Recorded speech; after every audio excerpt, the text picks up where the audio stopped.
السلام علیکم ورحمۃ اللہ وبرکاتہ۔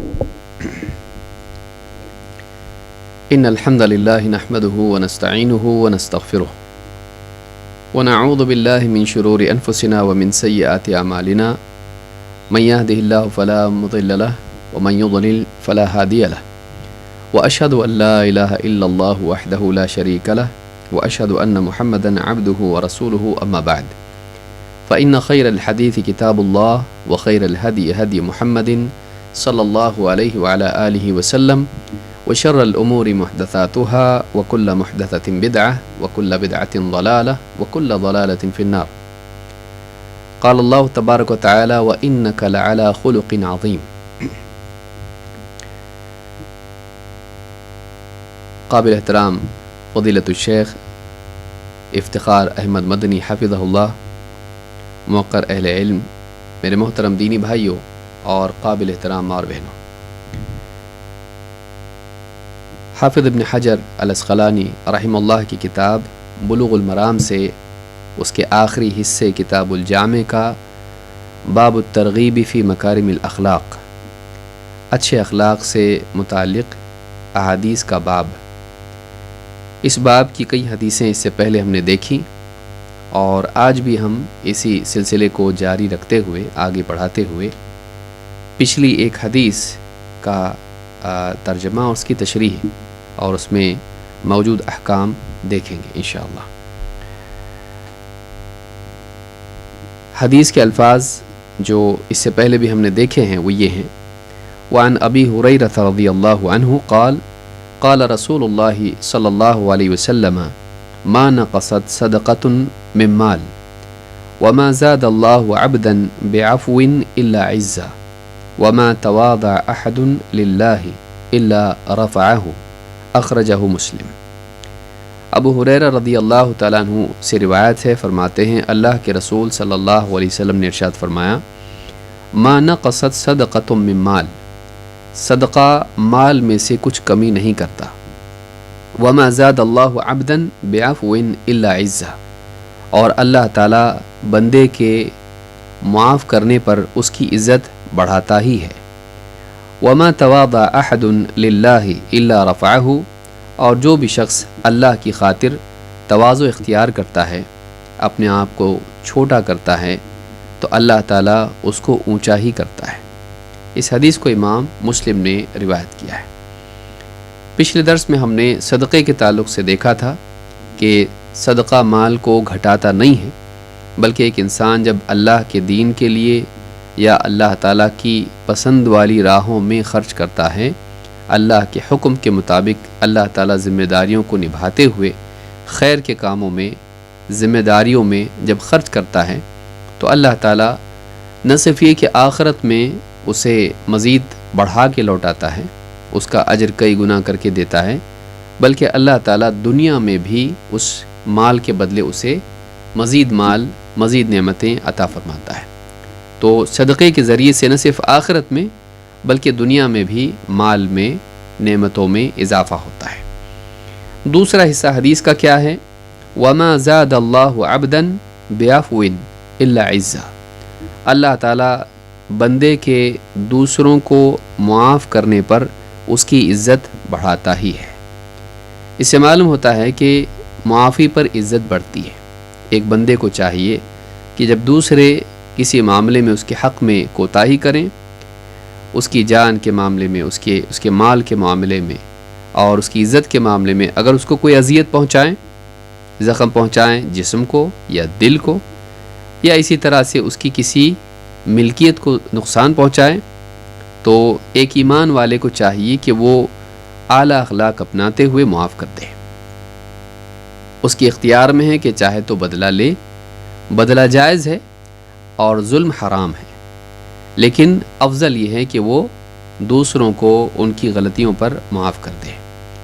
تو اللہ سے خود بھی معافی مانگنا اور دوسروں کو بھی معاف کرنا، یہ ایک اچھا طریقہ حیات ہے۔ ایک انسان جب معافی مانگنے والا اور معاف کرنے والا ہوتا ہے تو ایسا انسان ذلیل نہیں ہوتا ہے، بلکہ اس کو عزت ملتی ہے۔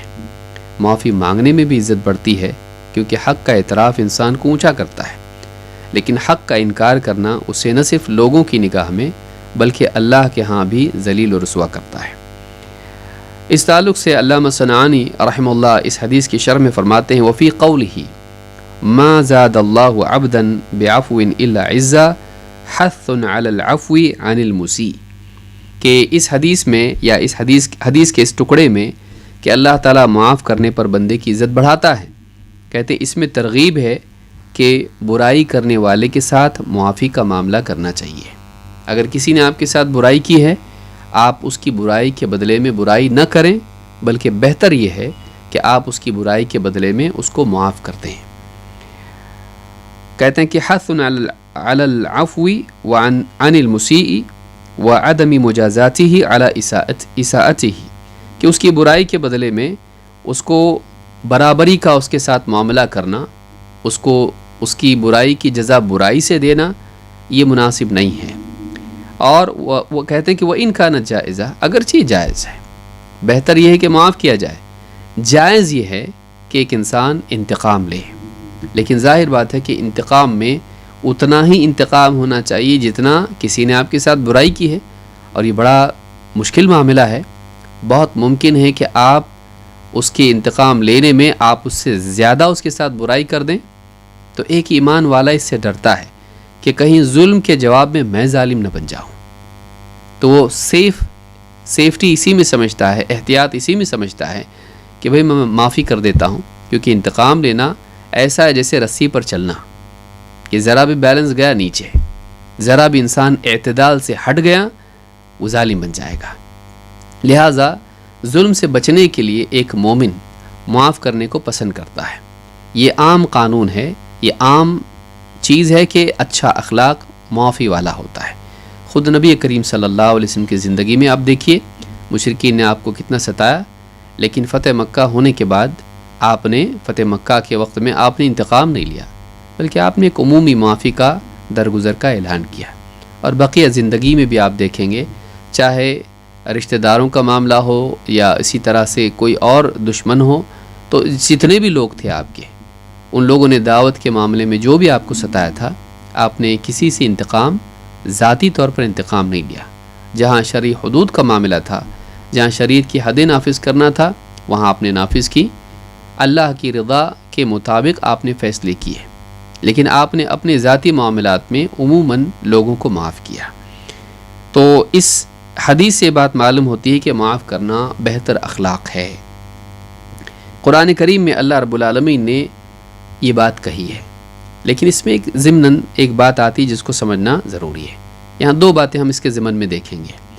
نمبر ایک، قرآن کریم میں عفو کے ساتھ میں صفح کا لفظ بھی آیا ہے۔ یہ کیا ہے؟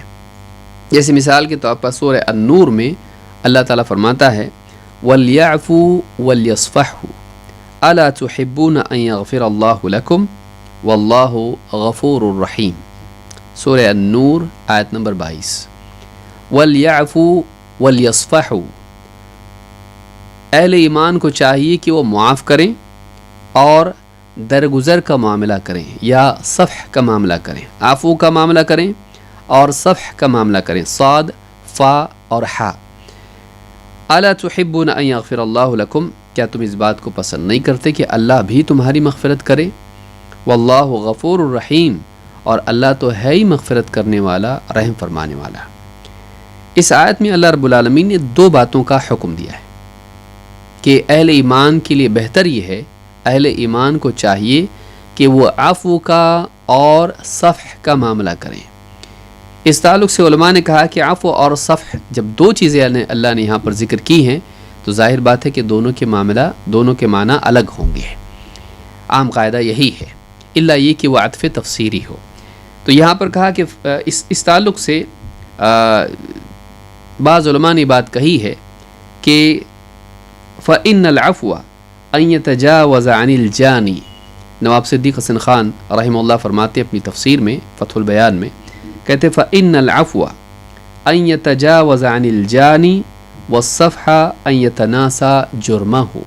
بہت پیاری بات انہوں نے کہی، وہ یہ کہ عفو یہ ہے کہ کسی نے آپ کے ساتھ ظلم و زیادتی کی ہو تو آپ اس سے انتقام نہ لیں، آپ اس کی سزا اس کو نہ دیں، لیکن والصفحہ، والصفح ان يتناسى جرمه، اور صفح یہ ہے کہ اس نے جو آپ کے ساتھ زیادتی کی ہے، اس نے جو جرم آپ کے خلاف کیا ہے، تو آپ اس کو بھلا دیں، آپ اس کے ساتھ ایسا معاملہ کریں جیسے بھلاوے والا ہوتا ہے۔ ظاہر بات ہے کہ بھلانا انسان کے بس میں تو نہیں ہوتا ہے، آدمی خود سے بھول نہیں سکتا کسی چیز کو، لیکن جیسے آدمی کسی چیز کو یعنی نظر انداز کرتا ہے، اپنے دل سے اس کو نکالنے کی کوشش کرتا ہے، دل سے بھی اس کو چھوڑ دیتا ہے، تو یہ جو ہے یہ کیا ہے؟ صفح ہے۔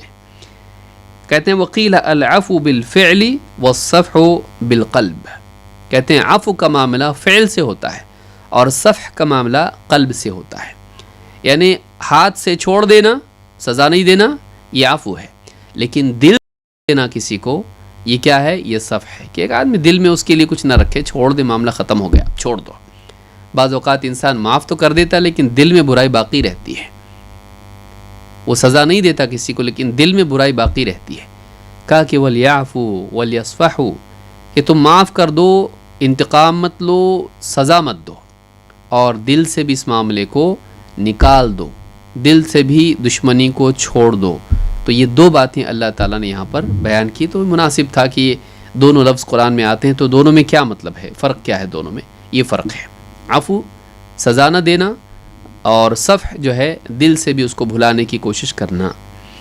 لیکن یہاں ایک اور نقطہ یہ بھی ہے کہ کیا عام قاعدہ ہے کہ معاف کر دیا جائے، ہر آدمی کو معاف کرنا چاہیے؟ اس تعلق سے بعض علماء نے قرآن کی ایک آیت سے ایک بہت ہی اہم استدلال کیا ہے۔ اللہ تعالیٰ قرآن کریم میں فرماتا ہے وَجَزَاءُ سَيِّئَةٍ سَيِّئَةٌ مِثْلُهَا، کہ برائی کا بدلہ ویسی ہی برائی ہے جیسی اس نے کی تھی، برائی کا بدلہ اسی طرح کی برائی ہے۔ یہاں پر بطور جزا اس کو برائی کہا گیا، ورنہ انتقام لینا فی نفسی ہی برائی نہیں ہے، لیکن چونکہ وہ جزا ہے اس لیے جزا کے طور پر اس کو کیا کہا گیا؟ برائی۔ ورنہ ایک انسان کا کسی سے انتقام لینا اللہ کے نزدیک برائی نہیں ہے، اگر وہ برائی ہوتا تو اللہ جائز نہیں کرتا اس کو، جب اللہ نے اس کو جائز کیا ہے تو پھر کیا ہے؟ یہ برائی نہیں ہوئی، لیکن چونکہ وہ اس کے بدلے میں ہے، جوابی طور پر ہے کہ اس نے برائی کی تم نے بھی برائی کی، تو جوابی طور پر ہونے کی وجہ سے اس کو کیا کہا گیا؟ سیئہ، برائی۔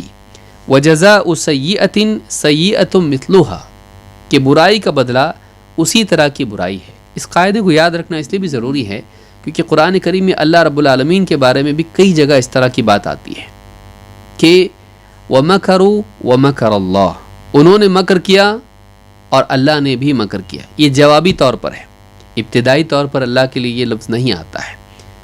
اسی طرح سے وہ استہزاء کرتے ہیں تو اللہ تعالیٰ وَاللَّهُ يَسْتَهْزِئُ بِهِمْ، ان کی استہزاء کے جواب میں اللہ کی طرف اس کی نسبت کی گئی ہے۔ تو اس طرح سے کئی یعنی آیات ہیں جن میں بندوں کی برائی کے بدلے میں اللہ کے لیے بھی اسی لفظ کا استعمال ہوتا ہے، لیکن شروعات کے طور پر نہیں ہوتا ہے بلکہ وہ جواب کے طور پر ہوتا ہے۔ تو جوابی طور پر جب کیا جائے تو وہ برا نہیں ہوتا ہے، اور اللہ تعالیٰ کے لیے اللہ کی شان کے مطابق اس کے معنی ہوتے ہیں، نہ کہ بندوں کی حیثیت کے مطابق، یہ بھی یاد رکھنا ضروری ہے۔ تو وَجَزَاءُ سَيِّئَةٍ سَيِّئَةٌ مِثْلُهَا، کہ برائی کا بدلہ اسی طرح کی برائی ہونی چاہیے۔ فَمَنْ عَفَا وَأَصْلَحَ فَأَجْرُهُ عَلَى اللَّهِ إِنَّهُ لَا يُحِبُّ الظَّالِمِينَ، اللہ نے فرمایا کہ تو جو معاف کر دے اور اصلاح کرے تو اس کا اجر اللہ پر، اللہ کے ذمے ہے۔ إِنَّهُ لَا يُحِبُّ الظَّالِمِينَ، اس لیے کہ اللہ تعالیٰ ظالموں کو پسند نہیں کرتا، ظالموں سے محبت نہیں کرتا۔ یہ سورہ الشورى کی آیت نمبر 40 ہے۔ اس میں کئی باتیں علماء نے کہی ہیں معنی کے اعتبار سے۔ فَمَنْ عَفَا وَأَصْلَحَ فَأَجْرُهُ عَلَى اللَّهِ، جس نے معاف کر دیا اور اصلاح کی، اس کو دو اعتبار سے بیان کیا گیا ہے کہ ایک تو یہ کہ جس نے معاف کیا، جس نے بھی اس کے ساتھ برائی کی تھی اس کو معاف کیا، اور جو بگڑے ہوئے تعلقات تھے ان کی اصلاح کی۔ تو معاف کرنے کے بعد نہیں کہ جاؤ تم اپنے گھر جاؤ میں اپنے گھر جا رہا ہوں، بات بند رہے گی اپنی لیکن سزا نہیں دوں گا۔ ایک تو یہ ہے کہ بھئی سزا نہیں دی لیکن تعلقات دونوں کے نہیں بنے، لیکن یہ کہ معاف کیا اور معاف کرنے کے بعد تعلقات کو بھی کیا کیا؟ بگڑے ہوئے تعلقات کو بہتر بنایا، بعض اوقات انسان معاف تو کر دیتا، سزا نہیں دیتا، لیکن تعلقات میں وہی دراڑ، وہی تناؤ باقی رہتا ہے۔ تو کہا کہ نمبر ایک یہ معنی ایک ہے کہ ایک پہلو اس کا یہ بھی ہے، کہا کہ جس نے معاف کر دیا اور اصلاح کی، یعنی جو بگڑے ہوئے معاملے تھے اس کی اصلاح کی۔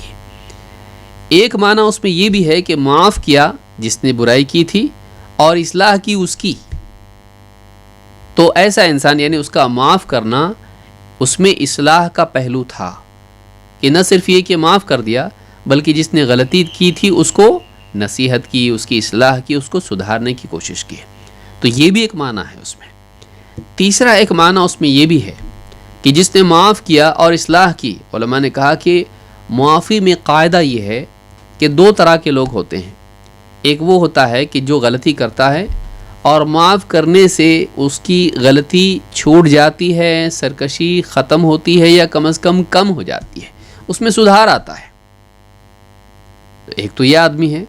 دوسرا آدمی وہ ہے کہ معاف کرنے سے وہ اور زیادہ سرکش ہو جاتا ہے کہ تو معافی کرتا ہے، تو معاف کرنے کی وجہ سے اس میں سدھار نہیں آتا، وہ شرمندہ نہیں ہوتا اور وہ بہتر نہیں بنتا، اپنی برائی کو چھوڑتا نہیں ہے بلکہ اس کی ہمت اور بڑھ جاتی ہے۔ تو علماء نے ایک معنی اس آیت کے ضمن میں یہ بھی بیان کیے ہیں کہ معافی اصلاح والی ہونی چاہیے، یا معافی ایسی ہونی چاہیے جس کے نتیجے میں اصلاح ہو۔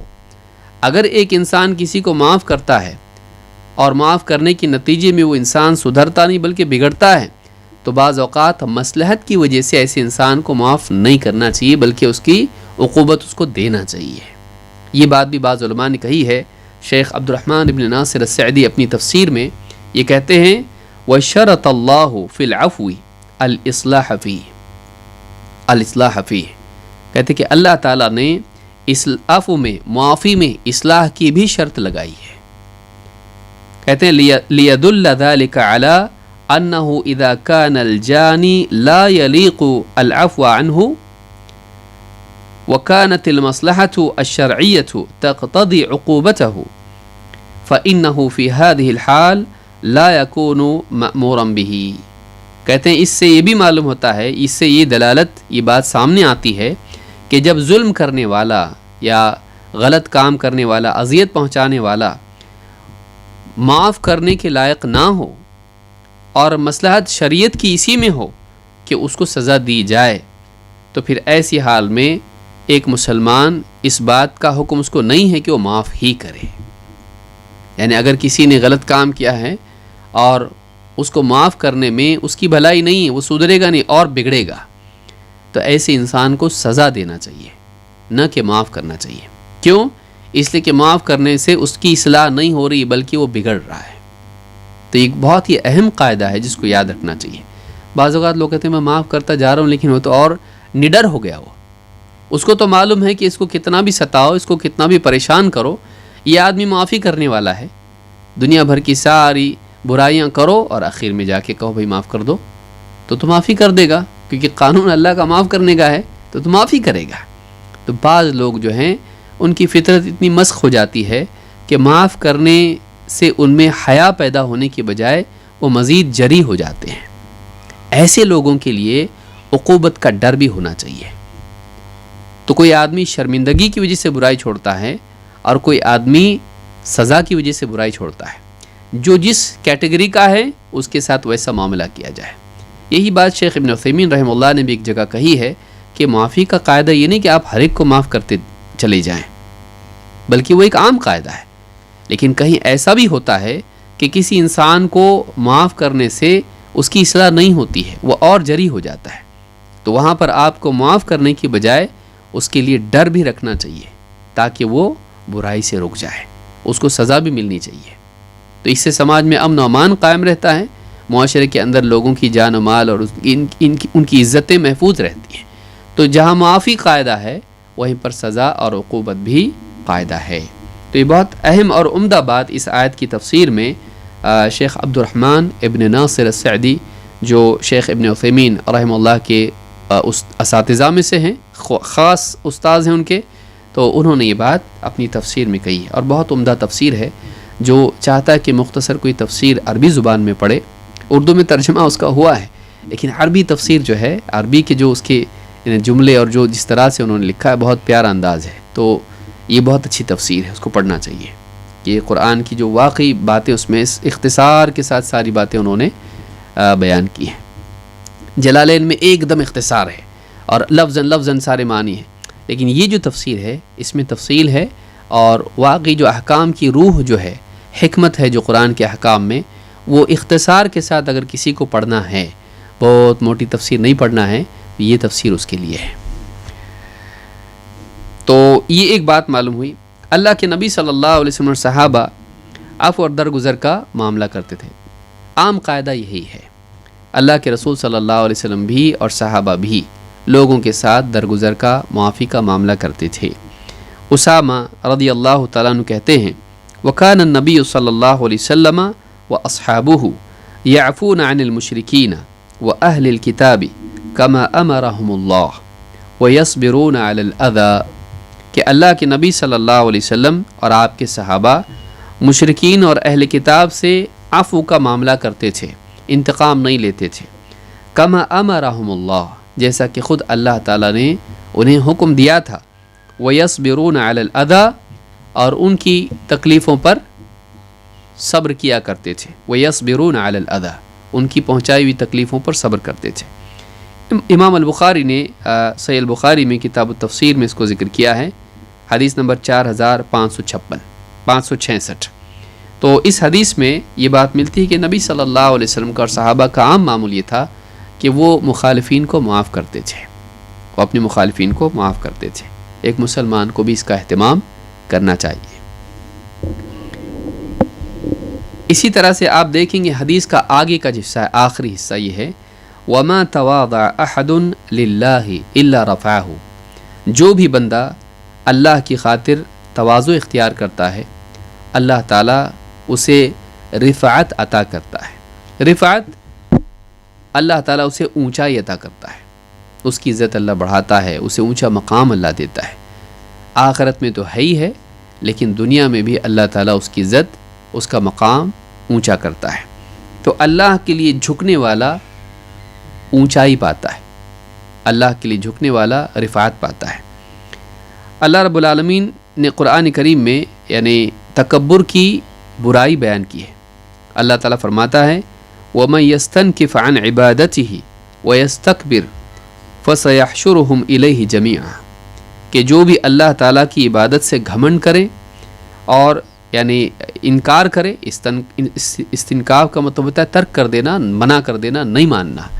اباء کے معنی اس میں ہے کہ جو اللہ کی عبادت سے انکار کر دے اور گھمنڈ میں آ جائے, فَسَيَحْشُرُهُمْ إِلَيْهِ جَمِيعًا, قیامت کے دن اللہ تعالیٰ ان سب کو جمع کر دے گا. کہاں بھاگ کے جائیں گے وہ, اللہ انہیں ضرور جمع کرے گا بدلہ دینے کے لیے, ان کو سزا دینے کے لیے. یہ سورہ النساء کی آیت نمبر 172 ہے. تو تکبر اللہ کو پسند نہیں, اور معلوم ہے کہ تکبر اللہ سے بھی ہوتا ہے, تکبر اللہ کی عبادت سے بھی ہوتا ہے. اسی اعتبار سے دیکھا جائے تو تواضع کے لیے ہونا چاہیے. اللہ کے لیے تواضع کیا ہے کہ ایک انسان اللہ کی بندگی کے لیے راضی ہو جائے, اللہ تعالیٰ کی بندگی کو اپنا لے, یہ کہے کہ میں اللہ کا بندہ ہوں. وہ اللہ کے مقابلے میں بڑائی کا طالب نہ ہو, بلکہ وہ اللہ کے آگے اپنے آپ کو جھکا کر ہی خوشی محسوس کرے, وہ اس پر راضی ہو جائے. تو یہاں پر جو اللہ نے تکبر کی بات کی ہے وَمَن يَسْتَنْكِفْ عَنْ عِبَادَتِهِ وَيَسْتَكْبِرْ, جو اللہ کی عبادت سے انکار کر دے اور گھمنڈ کرے, یعنی اللہ کی عبادت کرنے سے گھمنڈ کرے. تو یہ گھمنڈ جو ہے عبادت میں کرنا اللہ کی, یہ بہت سخت بات ہے. بندوں سے گھمنڈ تو ہے ہی ہے برا, لیکن اس سے برا یہ ہے کہ ایک انسان اللہ سے بھی گھمنڈ کرنے لگ جائے.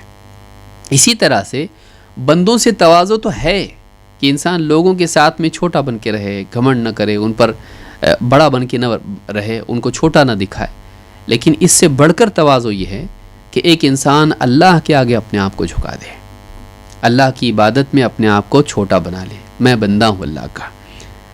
اسی طرح سے آپ دیکھیں اللہ تعالیٰ نے یعنی قرآن کریم میں فرمایا ان الذین یستکبرون عن عبادتی سیدخلون جہنم داخرین, کہ یقیناً وہ لوگ جو میری عبادت سے گھمنڈ کرتے ہیں, سیدخلون جہنم داخرین, ان قریب وہ ذلیل ہو کر جہنم میں داخل ہوں گے.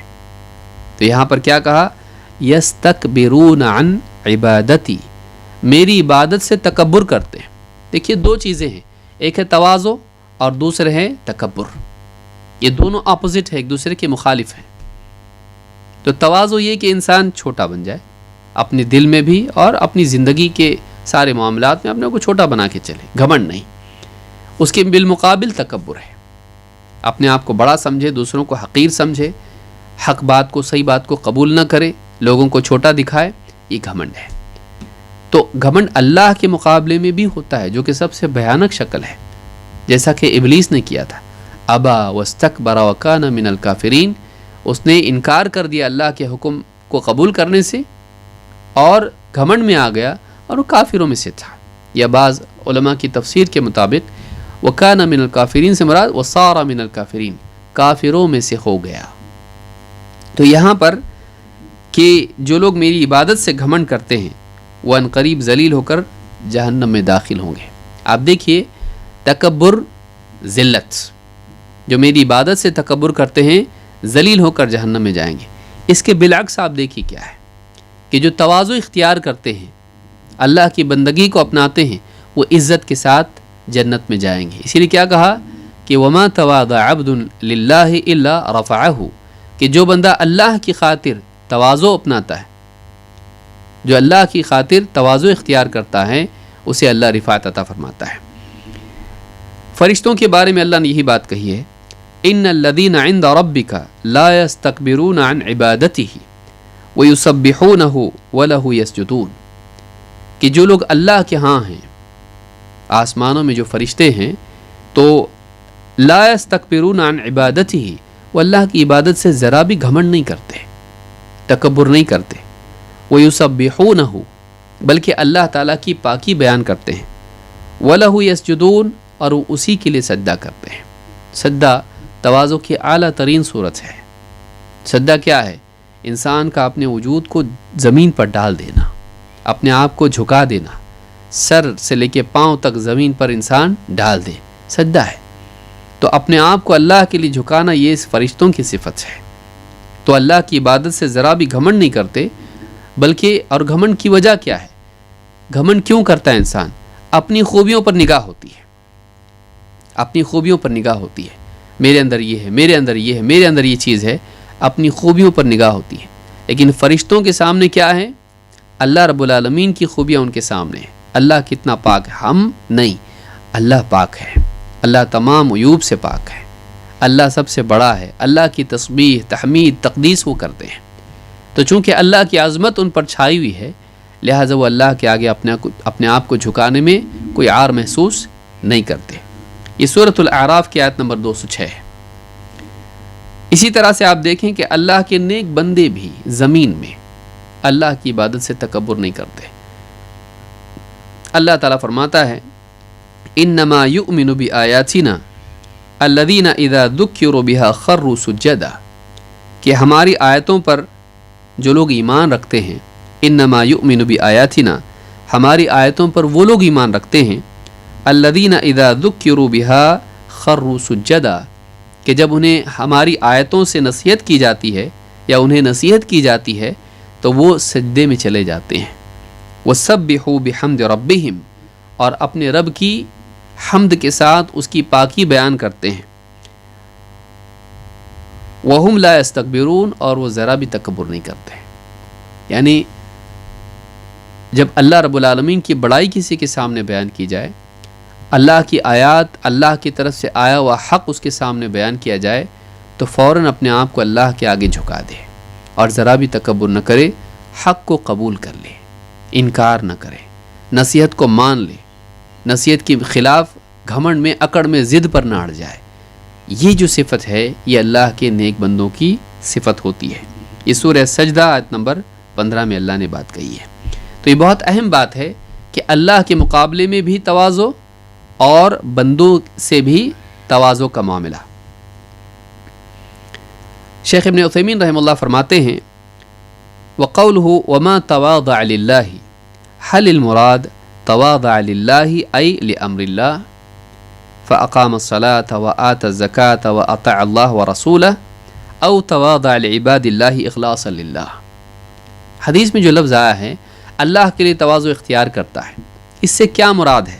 شیخ ابن عثیمین سوال پیدا کر رہے ہیں، کہتے ہیں اس سے مراد کیا یہ ہے کہ اللہ کے حکم کے لیے جھک جائے، تواضع اختیار کرے کہ اللہ نماز قائم کرے، زکوٰۃ ادا کرے، اللہ اور اس کے رسول کا حکم مانے، یا پھر مراد یہ ہے کہ اللہ کی خاطر بندوں سے تواضع کا معاملہ کرے، بندوں سے نرمی سے پیش آئے، چھوٹا بن کے ان سے ملے جلے. کہتے ہیں یشمل المعنیین جمیعا، اس جملے میں یہ دونوں معنی آ جاتے ہیں، اللہ سے بھی تواضع، بندوں سے بھی تواضع. لأن القاعدة أن النص من القرآن والسنة إذا كان يحتمل معنيين على السواء ولا منافاة بينهما فالواجب أن يحمل عليهما جميعا. اس قاعدے کو یاد رکھیں. کہتے ہیں یہاں پر اللہ کے ساتھ تواضع کا معاملہ ہے یا بندوں کے ساتھ، کیا مطلب لیں ہم دونوں میں سے؟ کہتے قاعدہ یہ ہے کہ قرآن و سنت کے نصوص میں جب دونوں معنی کی گنجائش ہو، یہ بھی ہو سکتا ہے اور یہ بھی ہو سکتا ہے، اور دونوں میں کوئی ترجیح کا معاملہ یا ان میں کوئی منافات نہ ہو، ایک دوسرے کی نفی نہ کرتا ہو، تو پھر دونوں معنی لینا یہ واجب ہے. اللہ کے ساتھ تواضع یا بندوں کے ساتھ، دونوں میں سے کسی کی نفی نہیں ہے اس حدیث میں، بس اللہ کی خاطر تواضع اختیار کرے. کس معاملے میں؟ اللہ کے معاملے میں یا بندوں کے معاملے میں؟ کہا اس میں کسی ایک کا انکار تو ہے نہیں کہ نہیں اللہ کا نہیں بندوں کا معاملہ، یا بندوں کا نہیں اللہ کا معاملہ، کہیں انکار نہیں ہے. تو کہتے جب اس طرح کا معاملہ ہو تو اس کو دونوں کے لیے شامل لیا جائے گا، کہ دونوں معنی کا احتمال اگر ہوتا ہے اور کسی کی نفی اس میں نہ ہو تو واجب یہ ہے کہ دونوں معنی لیے جائیں. تو یعنی اللہ کے ساتھ بھی تواضع کا معاملہ کر، اسی لیے میں نے وہ آیات پیش کی جو اللہ کی عبادت میں تواضع کا معاملہ جس میں سارا دین آ گیا. اور دوسرا پہلو اس کا یہ ہے کہ بندوں کے ساتھ بھی وہ تواضع سے پیش آئے. فتح ذی الجلال والاکرام میں جو بلوغ المرام کی شرح ہے، اس میں یہ بات شیخ ابن عثیمین رحم اللہ نے کہی ہے. تو کل ملا کر اس حدیث سے جو باتیں معلوم ہوئیں وہ 3 باتیں ہیں. کیا باتیں ہیں؟ اس حدیث میں ایک تو صدقے کے بارے میں کہا گیا، صدقہ مال کو گھٹاتا نہیں. دوسری بات اس میں کہی گئی کہ معاف کرنا اچھی چیز ہے اور معاف کرنے سے عزت بڑھتی ہے. تیسری بات اس میں یہ بتائی گئی کہ جو انسان اللہ کی خاطر تواضع اختیار کرتا ہے، ایسے انسان کو اللہ تعالیٰ یعنی اس کو دنیا میں اور آخرت میں بھی اونچا مقام نصیب کرتا ہے. تو یہاں پر رفعت کا ذکر دنیا کے لیے آخرت کے لیے ذکر نہیں ہوا ہے، تو ظاہر بات ہے کہ اللہ تعالیٰ دونوں دنیا میں بھی اور آخرت میں بھی اسے رفعت عطا فرماتا ہے. اور ہم بھی دیکھتے ہیں کہ جو انسان گھمنڈ کرتا ہے لوگوں کی نگاہ میں اس کا مقام نہیں ہوتا ہے، لیکن جو انسان تواضع والا ہوتا ہے لوگوں کے دلوں میں دنیا ہی میں اس کی عزت ہوتی ہے. گھمنڈ کرنے والے کو لوگ پسند نہیں کرتے اور تواضع کرنے والے سے نفرت نہیں کرتے. تو یہ ایک دنیا کا بھی یعنی معاملہ ہے کہ یہاں دیکھنے میں یہ چیز آتی ہے. چلیے آگے بڑھتے ہیں. اگلی حدیث ہم دیکھتے ہیں جس میں اور بھی کئی باتیں ہمارے سامنے آئیں گی. یہ حدیث نمبر 13 ہے اور اس میں کئی باتیں کئی احکام آئے ہیں. حدیث کے الفاظ کیا ہیں؟ وعن عبد اللہ ابن سلام رضی اللہ عنہ قال قال رسول اللہ صلی اللہ علیہ وسلم یا ایھا الناس افشوا السلام وصلوا الارحام واطعموا الطعام وصلوا باللیل والناس نیام تدخلوا الجنة بسلام اخرجہ الترمذی وصححہ. عبداللہ ابن سلام رضی اللہ تعالیٰ عنہ سے روایت ہے، فرمایا اللہ کے رسول صلی اللہ علیہ وسلم کا ارشاد ہے، اے لوگو یا ایھا الناس افشوا السلام، سلام کو عام کرو، وصلوا الارحام، اور رشتے ناتے جوڑو، واطعموا الطعام، اور کھانا کھلاؤ، وصلوا باللیل والناس نیام، اور رات میں نماز پڑھو جب کہ لوگ سو رہے ہوں. تدخلوا الجنة بسلام، تم سلامتی کے ساتھ جنت میں داخل ہو جاؤ گے.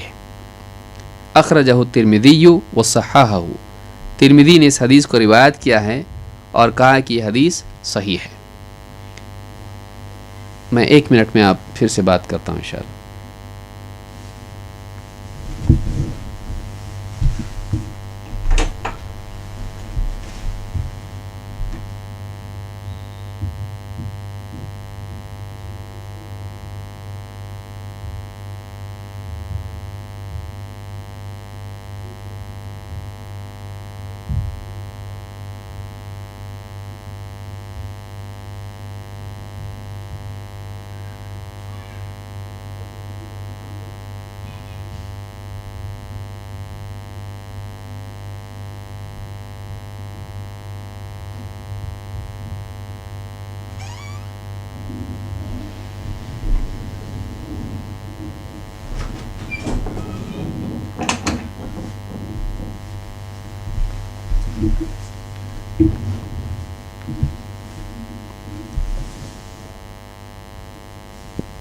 السلام علیکم ورحمۃ اللہ.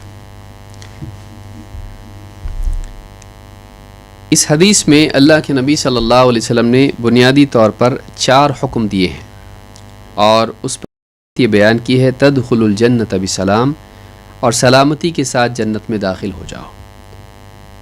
آئیے ایک ایک کر کے دیکھتے ہیں کہ اس حدیث میں کیا کیا حکم اللہ کے نبی صلی اللہ علیہ وسلم نے دیے ہیں. آپ نے سارے انسانوں سے خصوصاً مسلمانوں سے خطاب کر کے کہا یا ایھا الناس، اے لوگو، افشوا السلام. پہلا حکم اس میں ہے سلام کو عام کرو. نمبر 2 وصلوا الارحام، رشتے ناطے جوڑو. خاص یہاں پر رحم کا ذکر ہوا ہے کہ اپنے ارحام کو، رحم کو جوڑو، رشتے ناطے جوڑو، پیٹ کے، بطن کے، رحم کے رشتوں کو جوڑو. وَأَطْعِمُوا الطَّعَامَ، اور کھانا کھلاؤ. وَصَلُّوا بِاللَّيْلِ وَالنَّاسُ نِيَامٌ، اور رات میں جب کہ لوگ سو رہے ہوں تم نماز پڑھو. تو یہ 4 باتیں، سلام، بلکہ اس کو عام کرنا، صرف سلام کرنا نہیں، یہاں پر کیا ہے؟ افشوا السلام، سلام کو عام کرو، اور رشتے ناطے جوڑو، کھانا کھلاؤ، اور رات میں جب کہ لوگ سو رہے ہوں تب تم کیا کرو؟ وَصَلُّوا بِاللَّيْلِ، نماز پڑھو. کون سی نماز آگے ہم دیکھیں گے. اور اس پر فضیلت کیا ہے؟ تدخل الجنت بسلام، سلامتی کے ساتھ جنت میں داخل ہو جاؤ گے. یہاں پر جو ہے یہ امر کے طور پر بھی ہو سکتا ہے داخل ہو جاؤ، اور یہ ہو سکتا ہے کہ تم داخل ہو جاؤ گے، نتیجے کے طور پر، جزا کے طور پر بھی ہو سکتا ہے. اس حدیث کو امام ترمذی نے روایت کیا اور حدیث صحیح ہے. آئیے ایک ایک کر کے دیکھتے ہیں ان الفاظ میں حدیث میں کن چیزوں کا حکم دیا گیا ہے. علامہ صنعانی رحمہ اللہ فرماتے ہیں الافشاء لغتاً الاظہار. یہاں پر جو لفظ آیا ہے افشوا السلام، تو یہاں پر افشا سے بنا ہوا ہے.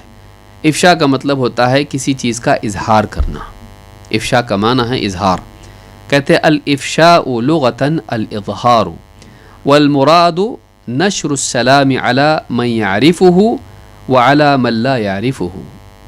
سلام کو عام کرو کا مطلب کیا ہے؟ کیسے عام کرے گا کوئی آدمی سلام کو؟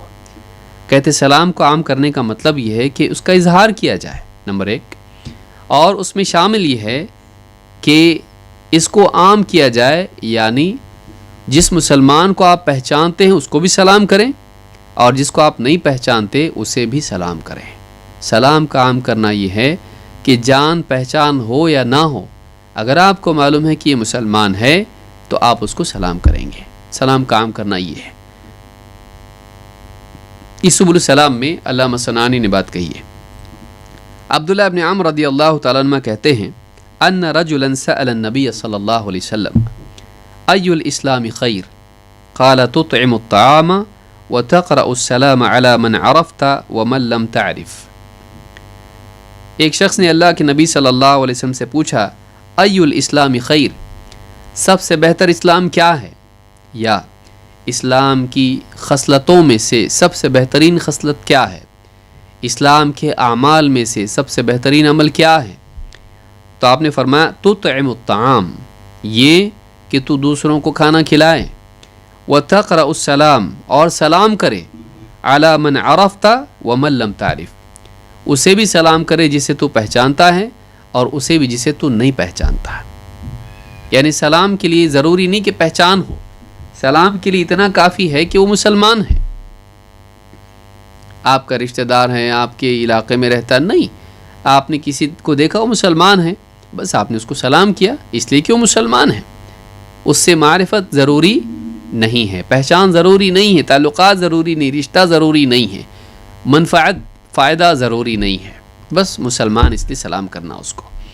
تو یہاں کہا کہ علی من عرفت ومن لم تعرف، اس سے بعض علماء نے، شیخ البانی وغیرہ نے بھی اور بعض علماء نے اس سے استدلال کیا ہے کہ دیکھیے اس زمانے میں مسلمان پہچانے جاتے تھے، آج مسلمان دوسری قوموں کی مشابہت کر کے، یعنی داڑھی واڑی مونڈ کے ایک دم اپنے آپ کو بالکل یعنی انگریزوں کی طرح بنانے کے عادی ہو چکے ہیں بہت سارے مسلمان۔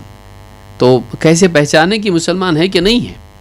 لیکن ایک زمانہ تھا جس میں مسلمان کے لباس سے، اس کی حیت سے، اس کے رہن سہن سے فوراً معلوم ہو جاتا تھا کہ یہ مسلمان ہے۔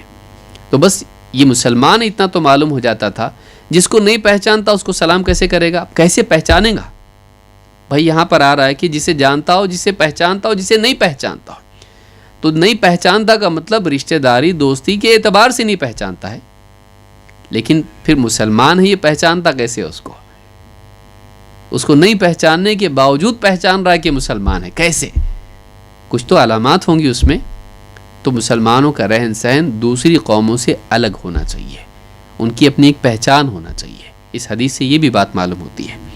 اس حدیث کو امام البخاری نے کتاب الایمان میں حدیث نمبر 12 اور امام مسلم نے کتاب الایمان حدیث نمبر 39 پر روایت کیا ہے۔ شیخ ابن عثیمین نے ایک اور بات یہاں پر کہی ہے افشا سے متعلق، کہتے ہیں وہ افشاء السلام لہو معنیان، سلام کو عام کرو، تو یہاں پر جو عام کرو کا لفظ ہے وہ افشا ہے، افش السلام۔ تو کہتے ہیں کہ اس کے دو معنی ہیں، المعنى الاول الاکثار منہ ان یسلم الانسان علی کل من لقیہ عرفہ ام لم یعرفہ۔ کہتے ہیں کہ ایک تو افشا، اس کو عام کرنے سے مراد کثرت ہے، اکثار ہے، خوب سلام کرنا۔ یہ کب ممکن ہے؟ یہ میری پہچان کا ہے، اس سے فائدہ ہے، یہ رشتہ دار ہے، بس اسی کو سلام کروں گا تو سلام گھٹے گا کہ بڑھے گا؟ گھٹے گا۔ لیکن آدمی ہر ایک کو سلام کرے، چاہے پہچانتا ہو یا نہ پہچانتا ہو، بس مسلمان ہونے کی بنیاد پر، تو یہ کیا ہوگا؟ سلام عام ہوگا، اس میں اکثار ہوگا، کثرت اس میں ہوگی۔ تو ایک تو یہ معنی ہے۔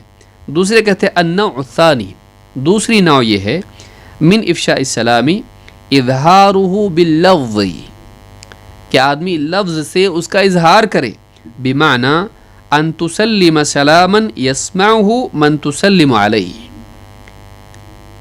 افش السلام، افشا کا مطلب عام کرنا بھی ہے، ظاہر کرنا ہے۔ تو کہتے کہ اس کا ایک دوسرا معنی یہ ہے کہ جب تم سلام کرو کسی کو تو وہ سنے بھی آپ کا سلام۔ بہت سارے لوگ جو ہے اشارے میں سلام کرتے ہیں، گھر میں آ رہے ہیں سلام اشارے سے، آہستہ سے کیا، ایک دم کیا بولا سمجھ میں نہیں آیا، چائے مانگ رہا ہے، سلام کر رہا ہے، یا کچھ اور بول رہا ہے، یا آپس میں خود سے ہی بڑبڑا رہا ہے، سمجھ میں نہیں آتا ہے۔ جب آدمی گھر میں آئے یا کہیں بھی جائے، مجلس میں جائے، لوگوں سے ملے، یہ نہیں کہ چیخے آدمی، یہ بھی نہیں، لیکن یہ کہ اس کا سلام سننے آئیں، تو اظہار کا جو معنی اس میں ہے وہ یہ کہ جس کو سلام کیا جا رہا ہے وہ سلام کو سنے، وہ سلام کو سنے۔ کیوں سنے؟ سنے گا تو جواب دے گا، اگر سنا ہی نہیں اس نے تو جواب کیسے دے گا؟ اسی لیے آپ دیکھیں گے کہ اللہ کے نبی صلی اللہ علیہ وسلم کے بارے میں جو حدیث میں صحیح مسلم کی روایت ہے، لمبی روایت ہے، اس میں کہ اللہ کے نبی صلی اللہ علیہ وسلم کی عادت مبارکہ یہ تھی کہ رات میں اگر گھر پہ آتے تو ایسی آواز سے سلام کرتے کہ جو بیدار ہے وہ سن لیتا اور جو سویا ہوا ہے وہ جاگتا نہیں۔ یہ کتنی بڑی چیز ہے، یعنی اللہ کے نبی صلی اللہ علیہ وسلم کتنے انٹیلیجنٹ انسان تھے اور کتنے مہذب انسان تھے، کتنا خیال رکھنے والے انسان تھے کہ کام بھی ہو گیا لیکن نقصان بھی نہیں ہوا، کہ آپ گھر میں آئے اور لوگ سوئے ہوئے ہیں، کوئی جاگا ہوگا، کوئی بیدار ہوگا اور کوئی سویا ہوا ہوگا۔ اب اتنی زور سے آپ نے سلام کیا کہ سارے گھبرا کے اٹھ گئے، کیا ہوا معلوم نہیں، سب کی نیند خراب کر دی، اذیت پہنچائی۔ دوسرا یہ کہ اتنا آہستہ سلام کیا کہ جو آدمی بیدار ہے وہ بھی نہیں سنا۔ تو آپ ایسی آواز سے سلام کرتے تھے کہ بیدار سن لے، سویا ہوا نہیں جاگے۔ تو معلوم ہوا کہ اس میں کیا ہونا چاہیے؟ سننا چاہیے سلام۔ تو آپ کا سلام لوگ سنیں، ایسی آواز سے آپ سلام کریں۔ تو یہ بات شیخ ابن عثیمین نے کہی کہ یہاں پر افشا سے مراد افش السلام میں دو باتیں ہیں، ایک تو یہ کہ کثرت سے سلام کرنا، جان پہچان ہو یا نہ ہو، دو سلام جب آدمی کرے تو جس کو سلام کیا جا رہا ہے وہ اسے سنے. یہ نہیں کہ آپ اس کو سلام کریں اور وہاں تک آپ پہاڑ تک لوگ سن رہے ہیں اس کو، نہیں، جس کو سلام کیا جا رہا ہے اس کو سننے آ گئے کافی ہے، ساری پوری بستی کو سنانا ضروری نہیں ہے. اس کے بالعکس یہ ہے کہ ایک انسان صرف ان لوگوں کو سلام کرے جن سے اس کے تعلقات ہیں، باقی کو سلام نہ کرے. یہ بخل بھی اور گھمنڈ بھی ہے، اور اس میں نقصان بھی، بیوقوفی الگ، کیونکہ اس میں نقصان اسی کا ہے کہ بھائی یہ کسی کو سلامتی کی دعا دے رہا ہے تو جواب میں اس سے زیادہ دعا دیتے ہیں. یہ کہے السلام علیکم تو بہت ممکن ہے وہ آدمی کہے وعلیکم السلام ورحمۃ اللہ وبرکاتہ. اس سے عمدہ کیا دعا دی جا سکتی کسی کو؟ آپ غور کی کبھی سلام کے اوپر 3 باتیں بولتا ہے آدمی، وعلیکم السلام ورحمۃ اللہ وبرکاتہ. کیا چاہیے دنیا میں انسان کو اور آخرت میں بھی؟ نمبر 1، سارے شرور سے، مصیبتوں سے سلامتی، بے دینی، گمراہی، کفر، شرک، نفاق اور بدعات اور ساری خرافات، اس سے سلامتی. بیماریاں، فقر و فاقہ، مصیبتیں جو بھی ہیں اس سے سلامتی. تو ایک تو انسان کی چاہت یہ رہتی کہ دنیا میں انسان دین کے اور جسم کے اور دنیا کے معاملے میں سلامت رہے. یہ ہوگا نمبر 1. السلام علیکم ورحمۃ اللہ، صرف سلامت رہے نہیں، اللہ کی رحمت بھی اس پر ہو، دنیا میں بھی اللہ کا عذاب نہ آئے، آخرت میں بھی نہ آئے. دنیا میں بھی بارش سے لے کے رزق سے لے کے جو بھی نعمتیں ہیں اللہ کی رحمت اس کو ملے. تو ایک تو سلامت ہوا، دوسرا ایک سلامتی، دوسری رحمت، یعنی اللہ کی جو بھی عطا ہے اور اللہ کی رحمت ہے اس کو نصیب ہو. 3، تھوڑی نہیں، وہ برکات ہو، اللہ کی برکتیں اس پر نازل ہوں، یعنی جو بھی نعمتیں ہوں ان میں اللہ کی طرف سے کیا ہے؟ برکت. برکت کا مطلب کثرت و بقا. برکت کا مطلب کیا ہے؟ کہ جو بھی اللہ دے خوب خوب دے، باقی رہنے والا دے. یہ نہیں کہ آیا اور ختم ہو گیا، نہیں، اللہ نعمت دے اس کو، رحمت اللہ کی نازل ہو، لیکن اس میں کیا ہو؟ بقا ہو، اس میں برکت ہو. تو سلامتی، رحمت، اور پھر رحمت برکت کے ساتھ میں، اللہ برکت عطا فرمائے اس کے اندر. اور اس سے زیادہ دنیا میں آپ بتائیے، اس سے چوتھی چیز آپ لا کے بتائیے، کتنی بڑی نعمت ہے یہ. تو یہ ساری چیزیں اس میں آتی ہیں. تو اب ایک آدمی اگر لوگوں کو سلام نہیں کر رہا ہے تو وہ ان کا برا کر رہا ہے، ان سے زیادہ اپنا برا کر رہا ہے. کیونکہ کوئی ایسا آدمی ہو سکتا ہے وہ دل سے دعا دے دیا آپ کو، آپ تو ٹھیک ہے تحیہ کے طور پر رسمن بول دیے السلام علیکم، لیکن وہ دل سے آپ کو دعا دے دیا اور یہ دعا اللہ قبول کر لے اس کی کہ آپ کے لیے سلامتی بھی اور رحمت بھی اور برکت بھی، تو آپ کا فائدہ ہوا نا. تو کیوں نہ آدمی دوسروں کو سلام کرے؟ تو یہ آدمی بخیل بھی ہے، متکبر بھی ہے اور بیوقوف بھی ہے، اپنا خود نقصان کر رہا ہے. اللہ کے نبی صلی اللہ علیہ وسلم فرماتے ہیں من اشراط الساعۃ ان یسلم الرجل علی الرجل لا یسلم علیہ الا للمعرفہ. امام احمد اور الطبرانی نے اس کو روایت کیا ہے، اور شیخ الالبانی نے الصحیحہ میں اس حدیث کو صحیح کہا ہے. الصحیحہ حدیث نمبر 648. کیا ہے حدیث؟ قیامت کی علامات میں سے ایک علامت یہ بھی ہوگی کہ آدمی دوسرے آدمی کو سلام کرے گا تو بس پہچان پر، وہ پہچان والا ہے تو سلام کرو، نہیں ہے تو نہیں کریں گے ہم. تو صرف پہچان والوں کو، اپنوں کو آدمی سلام کرے گا، پہچان کی بنیاد پر سلام کرے گا. ایک اور روایت میں ہے جس کو امام احمد نے روایت کیا ہے کہ بین یدی الساعۃ تسلیم الخاصہ، قیامت کے قریب علامات میں سے ایک علامت یہ بھی ہے، یعنی قیامت کے قریب ہونے والی برائیوں میں ایک برائی یہ بھی ہوگی. کیا برائی ہے وہ؟ تسلیم الخاصہ، خصوصی سلام، خاص لوگوں کو سلام کیا جائے گا. ارے مالدار ہے، اس کو سلام نہیں کریں گے اپنا کام پھنس جائے گا. السلام علیکم، یا فلانا ہے، رشتہ دار ہے، میرا قریبی ہے، میرے کام آتا ہے، دوست ہے. تو آدمی صرف انہی لوگوں کو سلام کرے گا جو خاص لوگ ہیں. عام لوگوں کو ہم سلام نہیں کرتے، ہم بہت اونچے لوگ ہیں. تو ایسا آدمی جو ہے یہ لوگوں میں ایک مزاج بن جائے گا، یا اپنی جماعتیں، اپنے دوست، اپنے حلقے، اپنے خاندان، اپنے گٹ، ان لوگوں کو سلام کریں گے لوگ، عمومی طور پر مسلمان ایک دوسرے کو سلام نہیں کریں گے۔ تو یہ قیامت کے قریب جو برائیاں پیدا ہوں گی ان میں سے ایک برائی یہ بھی ہوگی۔ تو الصحیحہ میں شیخ الالبانی نے اس کو ذکر کیا ہے حدیث نمبر 647 پر۔ تو یہ ایک بات معلوم ہوئی کہ سلام کو عام کرو، اس کا مطلب کیا ہے اور اس کے خلاف کیا چیز جو ہے ماحول میں دیکھنے میں بھی آتی، آج بھی آتی ہے، اور قیامت کے قریب یہ چیز بڑھ جائے گی۔ دوسری چیز وصل الارحام، ارحام کو جوڑو، رشتے ناتے جوڑو۔ یہ کیا چیز ہے؟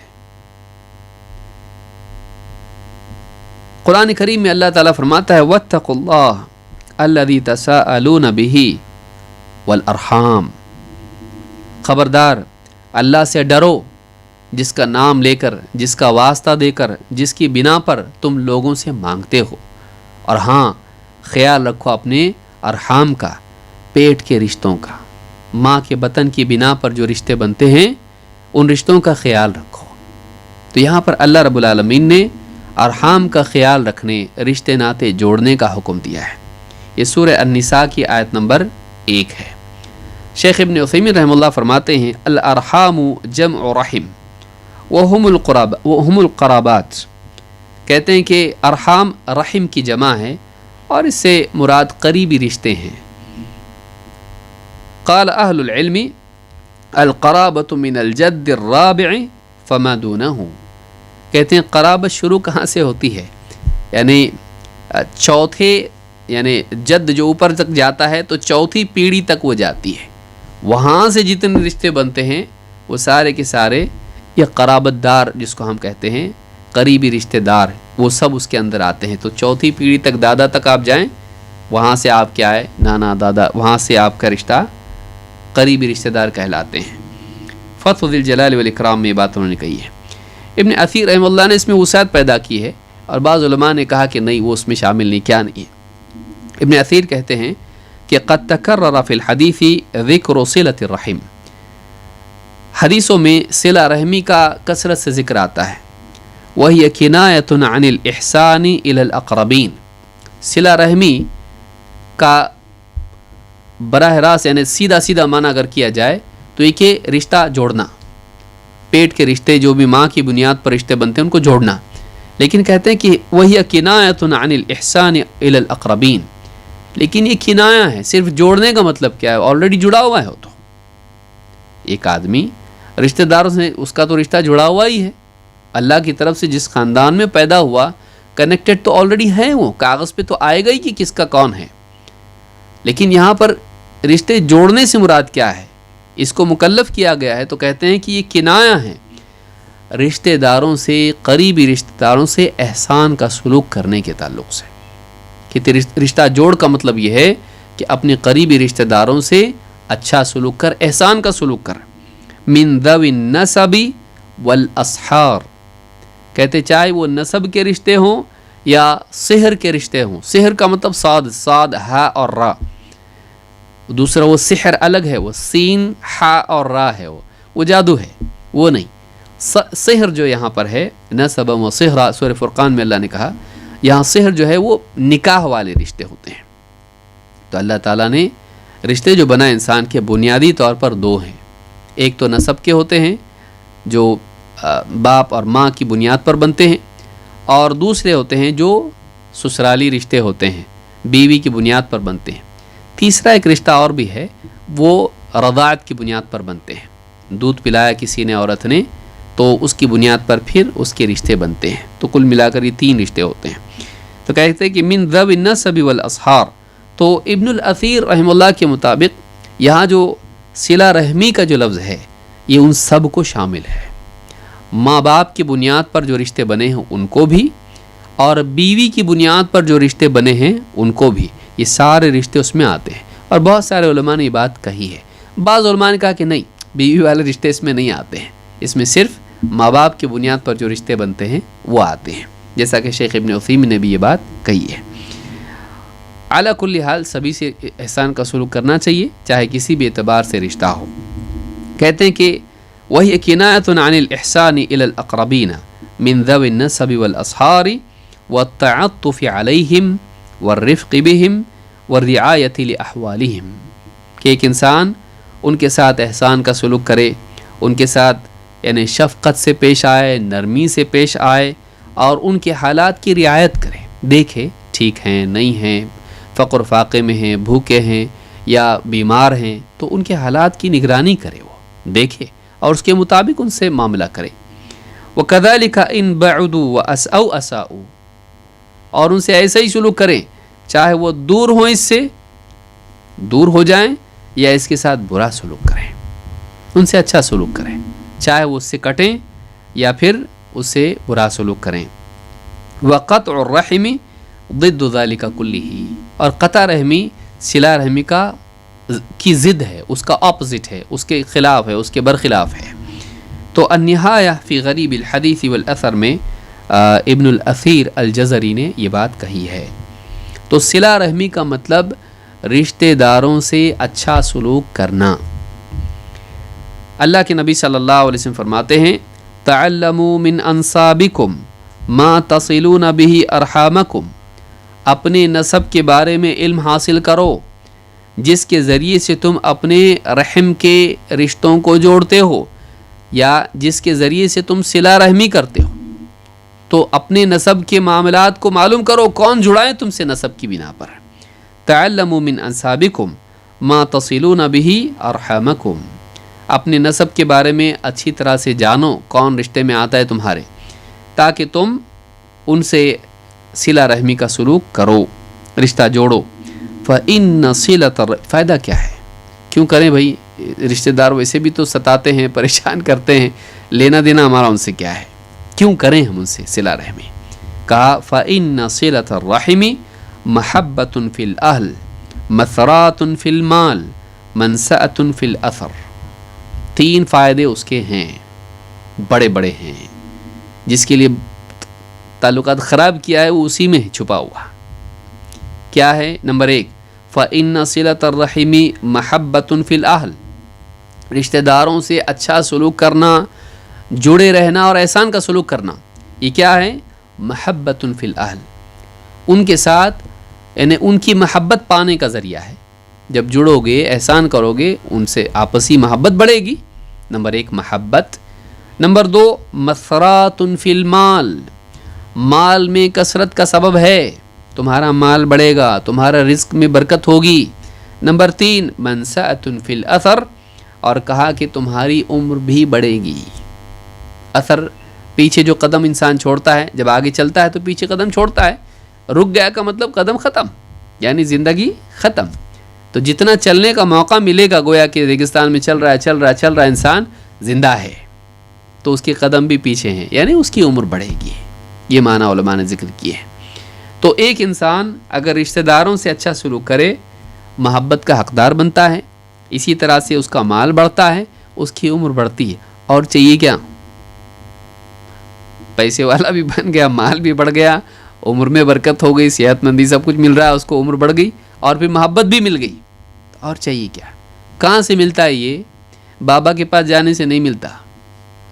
بہت سارے لوگ کیا کرتے ہیں، اس کے لیے بابا کے پاس جاتے ہیں، بابا سے نہیں ملتا ہے یہ اللہ کے نبی صلی اللہ علیہ وسلم نے صلہ رحمی میں اس کو بتایا ہے۔ رشتہ داروں سے اچھا سلوک کرو، رشتہ داروں سے اچھا سلوک کرو۔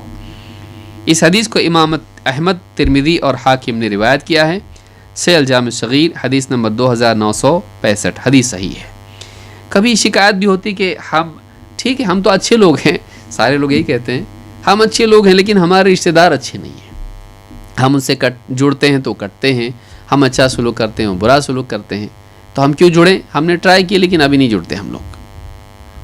تو اللہ کے نبی صلی اللہ علیہ وسلم فرماتے ہیں لیس الواصل بالمکافی ولكن الواصل الذي اذا قطعت رحمه وصلها، آپ نے فرمایا صلہ رحمی کرنے والا وہ نہیں جو برابری کا معاملہ کرے، صلہ رحمی کرنے والا وہ نہیں ہے جو جوابی اخلاق والا ہو، ریاکشنسٹ ہو، جیسا تم کرو گے ویسا میں کروں گا، تم جڑو گے میں جڑوں گا، تم کٹو گے میں کٹوں گا۔ یہ تو ان پہ ڈیپینڈنٹ ہے، یہ خود کہاں جڑ رہا ہے، یہ تو ان کے جواب میں جڑ رہا ہے۔ لیکن کہا کہ صلہ رحمی کرنے والا وہ نہیں کہ جو لوگوں سے مکافات کا معاملہ کرے، ان سے برابری کا معاملہ کرے، جیسا تم کرو گے ویسا میں کروں گا، یہ صلہ رحمی کرنے والا نہیں ہے۔ صلہ رحمی تو پھر وہ کر رہا ہے تیرے ساتھ کہ تم جوڑو گے تو میں جوڑوں گا، تو جوابی طور پر جڑ رہا ہے۔ کہا کہ ولیکن الواصل، لیکن صلہ رحمی کرنے والا وہ ہے الذی اذا قطعت رحمہ وصلها، صلہ رحمی کرنے والا وہ ہے کہ جب اس سے کوئی رشتہ توڑے تو اس کے باوجود یہ اس سے رشتہ جوڑے، وہ توڑے یہ جوڑے۔ تو صلہ رحمی کرنے والا وہ ہے جو کٹنے والوں سے جڑتا ہو۔ اس حدیث کو امام البخاری نے کتاب الادب میں حدیث نمبر 5991 پر روایت کیا ہے۔ تو اس سے یہ بات معلوم ہوئی کہ دوسری چیز جو دنیا اور آخرت میں فائدے کی ہے اور جو اللہ کا حکم ہے، نبی صلی اللہ علیہ وسلم کا فرمان ہے، وہ یہ کہ ایک انسان اپنے رشتہ داروں سے رشتہ جڑا رہے اور ان کے ساتھ احسان کا سلوک کرے۔ بہت ہی بگڑے ہوئے اگر وہ ہیں کہ آپ کے ساتھ رہیں گے، ملیں گے، گالیاں دیتے ہیں، چوری، جھوٹ، غیبت اور خرافات اور دنیا کی ناچ گانے اور بے دینی، شرکیات، کفریات کرتے ہیں اور آپ کو ان کے ساتھ مشغول ہونا پڑتا ہے، ٹھیک ہے، تعلقات باقی رکھیں تاکہ نصیحت کا دروازہ بند نہیں ہو۔ ہاں، آپ ان کی برائیوں میں شامل نہ ہو۔ اس کا دوسرا پہلو یہ بھی ہے کہ بعض لوگ تھے بھائی رشتہ داروں سے، دیکھو حدیث سنے ہم نے، رشتہ داروں سے جڑے رہنا، تو ان کی شادیوں میں جا کے جگہوں میں ناچ رہے بھی ہیں، ڈھول بھی سن رہے ہیں اور ان کے ساتھ فلمیں بھی دیکھ رہے ہیں، ساری خرافات کا جڑے رہنا چاہیے۔ ہاں، بہت رشتہ داروں سے رشتہ نہیں توڑنا چاہیے، یہ بے وقوف آدمی ہے، یہ رشتہ داروں سے جڑ رہا ہے لیکن اللہ سے کٹ رہا ہے۔ اتنا نہیں جڑنا کہ اللہ سے کٹ جائے۔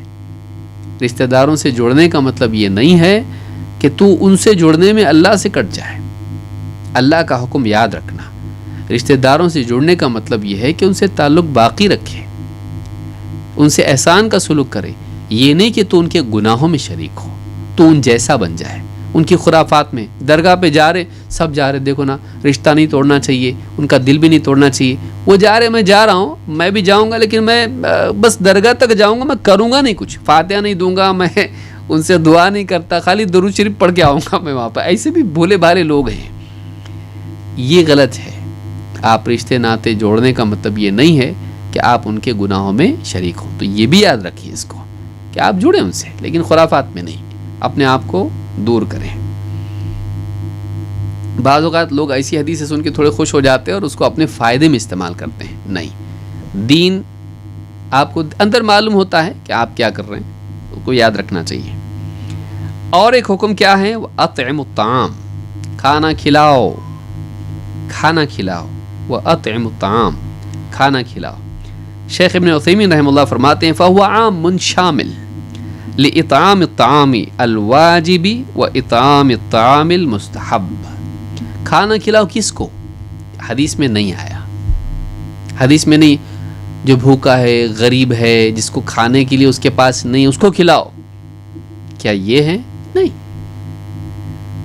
بلکہ جو بھی انسان ہے، دوست ہے، غریب نہیں، آپ سے زیادہ پیسے والا ہے، وہ آپ اس کو کھلانے میں، یہ حدیث آپ کو اس کی ترغیب دے رہی ہے۔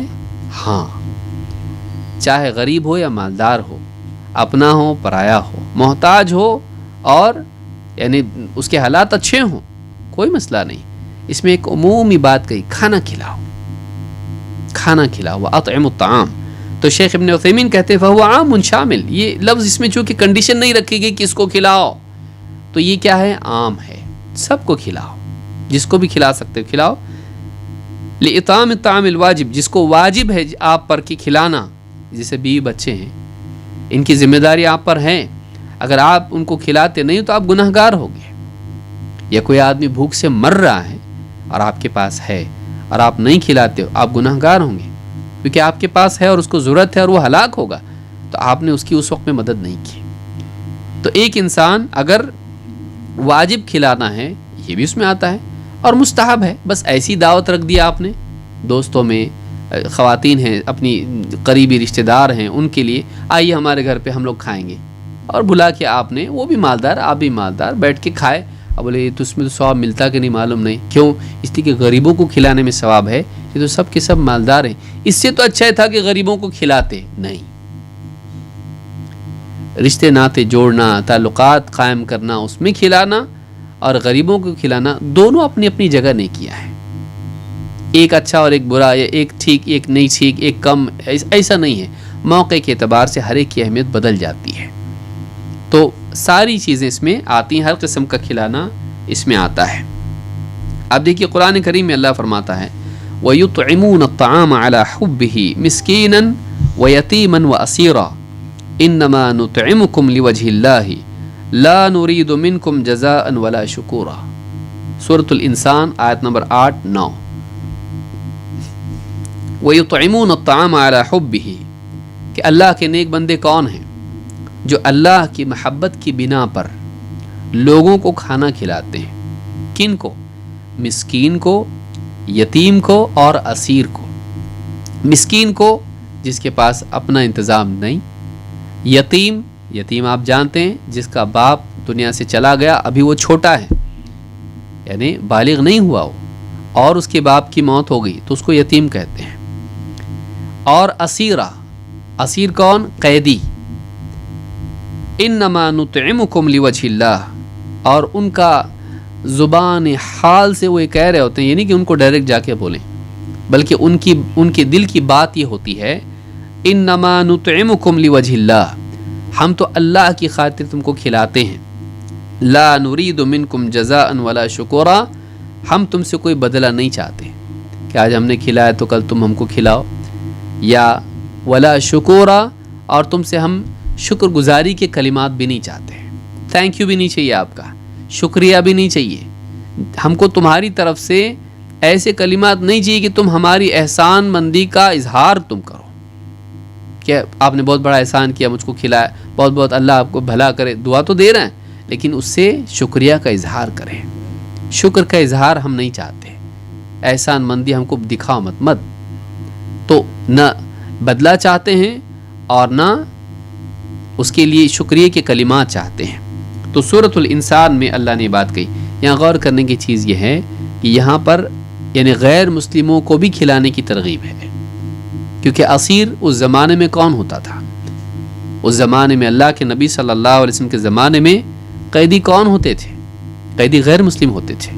یعنی اسلام غیر مسلموں کو بھی کھلانے کی ترغیب دیتا ہے. صراحت کے ساتھ اللہ کے نبی صلی اللہ علیہ وسلم نے بھوکوں کو کھلانے کا بھی حکم دیا ہے. جیسے مسند احمد اور بخاری کی حدیث میں ہے، اللہ کے نبی صلی اللہ علیہ وسلم فرماتے ہیں وَأَطْعِمُ الْجَائِعَ، بھوکے کو کھلاؤ، بھوکے کو کھلاؤ. اب اس میں بھوکا کون ہے؟ ضروری نہیں غریب ہو بھائی، بھوکا کوئی بھی ہو سکتا ہے. آپ کا دوست ہے، آپ کا رشتہ دار ہے، بولا میں ابھی گھر پہ نہیں جاتا، میرا گھر بہت دور ہے، اور بھائی کا یا رشتہ دار کا قریب ہے، تعلق دوست کا قریب ہے، کہ آج بہت بھوک لگی، چل ہم لوگ گھر پہ کھائیں گے. لے کر آ گئے، بیوی سے کہا جو بھی ہے پروس دو سامنے، خود بھی کھایا، اس کو بھی کھلایا. تو یہ کیا ہے؟ یہ ایک نیکی ہے. اس سے تعلقات بہتر بنتے ہیں. وہ آپ کے کھانے کا محتاج نہیں ہے، وہ آپ سے اچھا ہوٹل میں کھا سکتا ہے، لیکن تعلقات کی وجہ سے وہ آپ کے پاس کھاتا ہے. وہ آپ کا اکرام کر رہا ہے، آپ اس کا اکرام کر رہے ہیں. تو یہ بھی کیا ہے؟ یہ بھی ایک نیکی ہے. اور اگر واقعی کوئی انسان محتاج ہو، غریب ہے، اس کے پاس پیسہ ہی نہیں ہے، نہ اس کے پاس گھر ہے، راستے کے کنارے بیٹھا ہوا ہے، اور یہاں وہاں سے اٹھا کے کوئی پھینک دے رہا ہے تو اٹھا کے کھانے کے لیے دیکھ رہا ہے اس میں میرے لیے کتنا ہے، مٹی صاف کر رہا ہے اس کی. کتنے لوگ ہیں آج ایسے، کتنے لوگ ہیں ایسے. چھوٹے چھوٹے بچے ہوتے ہیں، کھانے کے لیے کچھ نہیں ان کے پاس، گندگی سے یعنی راستوں پر کوڑے میں پھینکا ہوا اٹھا کے کھاتے ہیں. تو یہ ہم لوگ کتنا ضائع کرتے ہیں کھانا، سوچیے. تو ان لوگوں کو، ایسے لوگوں کو دیکھنا، یہ نہیں کہ اس کے ساتھ آدمی سیلفی نکالے، فوٹو نکالے اور یہ سب فضولیات کرے، خرافات کرے. آدمی کچھ جائے اور جا کے ہوٹل سے اچھا کچھ کھانا لے اور چپکے سے لے جا کے دے. اس کو ویڈیو نہیں ڈالے، شیطان کے دھوکے میں نہیں آئے کہ نہیں میں نے ویڈیو اس لیے ڈالا تاکہ دوسروں کو بھی ترغیب ہو. کیا ضرورت ہے؟ ایک تو نیکی کر، ایسی اللہ کے لیے کر، خاموشی سے کر، اس کو کھلا. اس کی غربت کا مذاق مت بنا، سارے گاؤں میں مت بتا کہ اتنا محتاج ہے کہ اس کے پاس کھانے کو بھی نہیں ہے. کبھی کبھی ہم اپنا اتنا سوچتے ہیں کہ دوسروں کا نہیں سوچتے. اس کی محتاجی کو کیوں سارے بازار تو لا رہا ہے، وہ بھی مت کر. اس کو شرمندگی مت محسوس ہونے دے کہ تو اس کے ساتھ میں کھانے کی چیز پکڑ کے فوٹو نکال رہا ہے اپنے ہاتھ سے، اس کو کھلا رہا ہے اور کھا رہا ہے، مت کر، اس کو فلم مت بنا، اپنی نیکی کو اپنی بالکل فلمی دنیا کی چیز مت بنا، اس کو اپنا پروموشن مت بنا اس کو۔ تو شیطان کے دھوکے سے بچ۔ اطعم الجائع، بھوکے کو کھلاؤ۔ اسی طرح سے اللہ کے نبی صلی اللہ علیہ وسلم نے پڑوسی کے بارے میں تلقین کی ہے۔ ساری دنیا میں بعض اوقات آدمی کرتا، قریبی لوگوں کو نہیں کرتا۔ آپ فرماتے ہیں ما آمن، اور یہ کتنا سنگین ہے یہ، یعنی کھانا کھلاؤ لائٹ معاملہ ہے نہیں، بہت سیریس ہے، جس کا تعلق ایمان سے جڑا ہوا ہے، جس کی بنا پر ایمان کی نفی کی جا رہی ہے۔ آپ نے فرمایا ما آمن بی من بات شبعانا وجارہ جائع الی جنبہ وہو یعلم بہ۔ امام البزار اور الطبرانی اس کو روایت کیا ہے، اور صحیح الجامع صغیر میں حدیث موجود ہے اور صحیح حدیث ہے۔ کیا فرمایا کہ وہ مجھ پر ایمان نہیں لایا، وہ آدمی مجھ پر ایمان نہیں لایا جو بھر پیٹ کھا کے سیر ہو کے رات میں سوئے اور اس کا پڑوسی اپنی کروٹیں بدل رہا ہو بھوک کی وجہ سے، اور اس کو معلوم ہو وہ بھوکا ہے لیکن پھر بھی وہ اس کو نہیں کھلاتا۔ جو خود بھر پیٹ کھائے اور سو جائے اور جانتا ہو کہ پڑوسی بھوکا ہے لیکن وہ اس کے لیے کچھ نہ کرے، خود سیر ہو کے کھائے۔ مسلمان وہ ہوتا ہے اس کو معلوم میرے پاس ایک روٹی ہے، میرے پڑوسی بھوکا ہے، آدھی روٹی اس کو دے گا، اپنی آدھی روٹی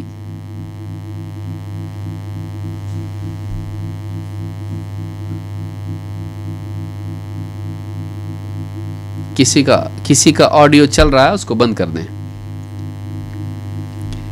تو یہاں پر حدیث میں یہ ہے کہ یعنی وہ ایمان نہیں لایا جو بھر پیٹ کھائے اور اس کا پڑوسی بھوکا پیٹ کروٹیں بدل رہا ہو اور وہ جانتے بوجھتے سیر ہو، خوشحال ہو، لیکن اسے اپنے پڑوسی کی کچھ بھی فکر نہ ہو۔